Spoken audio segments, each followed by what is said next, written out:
Welcome back, everybody. It is the week of the Trapper Time Challenge made by HT EDC. I'm trappered out. I was able to scrounge up 4 from my large collection, which I'll be showing you guys some interesting things. The system that I built today, I'm going to reveal to store knives. So I said, okay, no problem. I'll go to my case box where all my case knives are nicely tucked away, most of them living in their boxes.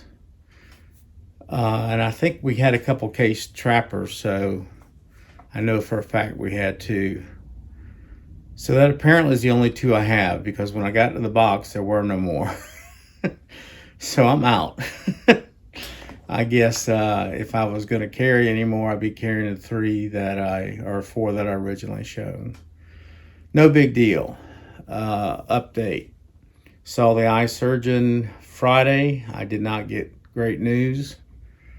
The retina is attached, which is good news. It is still healing.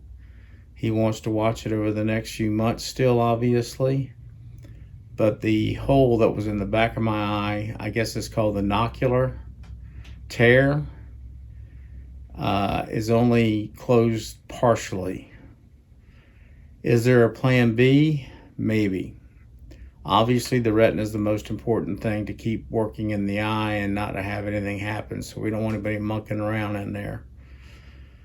So for the next 6 months, we're just going to cool our jets and see how this progresses, how the retina heals up and everything else, and then we'll go from there. But at this juncture, we're going to be just watching. I still have the gas bubble, which is weird because the bubble's at the top of my eye, but you see it at the bottom of your eye because of the way it works inside. You know how you look at something, it's upside down, then it's upside right with the way your eye works. I don't know the particulars, but I'm getting a lot of glare in that bubble at the top, even though I see it at the bottom as a dark spot.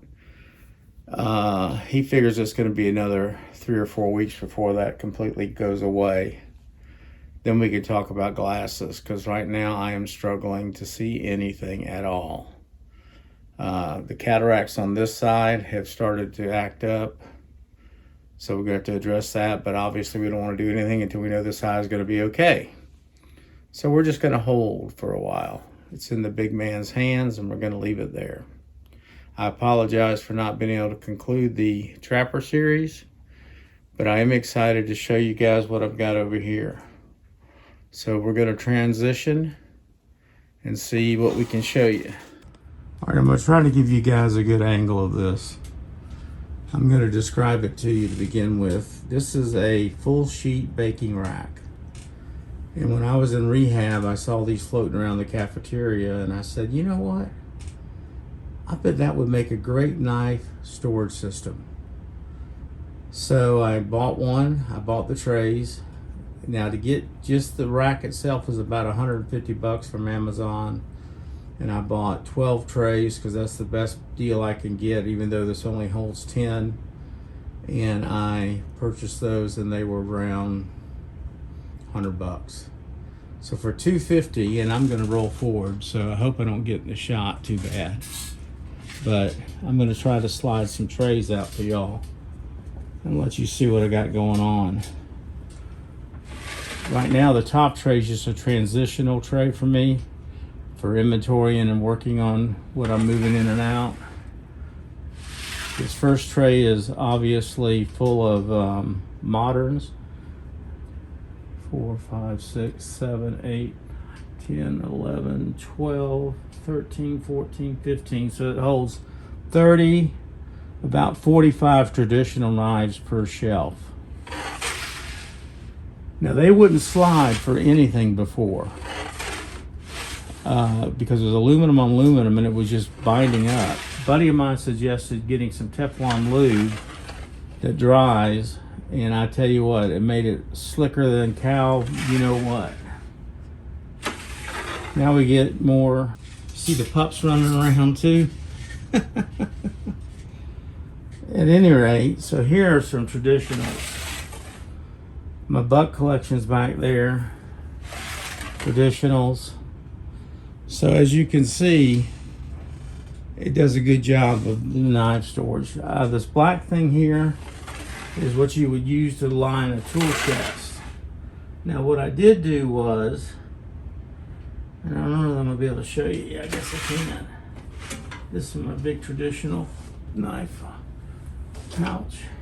I had to make some cleats on the back side of these with this right here, and I developed it so the shelves wouldn't lean forward as you were pulling them in and out. So they just catch the rack itself right there. And as you can see, then it stays in place. So that was a pretty cool idea. Let me fix this right here. I'm still not done organizing. So here is the top of it. I've got a work sharpening system back there that I'm gonna sell. And here's one of those sheets I wanted to show you guys. And I just cut it out of a big roll, so it worked out pretty good. My newer sharpening system is this TS Stroff, is that how you say it? I put this piece of plywood up here. I didn't get too fancy with it. I just bolted it from the top, which normally I would not do. I'd come from the bottom and not make those where they were on the top, but I didn't care.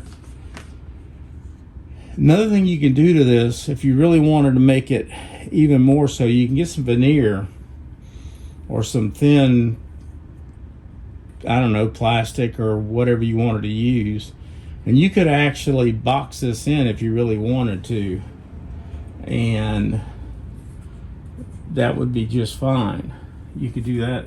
Oh, that's the that's the igniter from my oven. I replaced that the other day. It went out of my gas stove. But I think it's a pretty neat system. It will hold a ton of knives. I'm enjoying using it.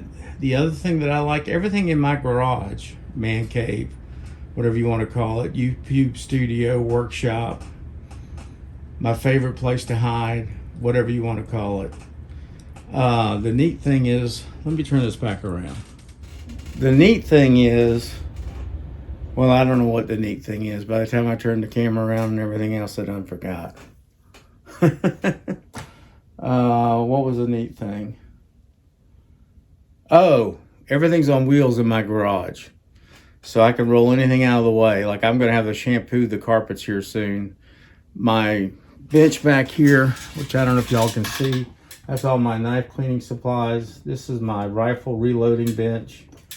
You can see there's a single stage press over there. The big blue thing over here behind me is a big Dillon 750 progressive press system. You know, I keep all my parts and so forth in here. But what is neat, that is narrow enough that I can roll it into my gun safe.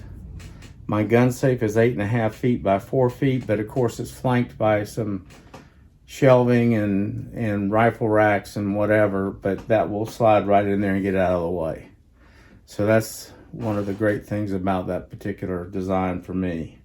You can buy smaller racks, and there's even bigger ones. I don't know that the big ones would support the weight of the knives because this one's getting pretty heavy.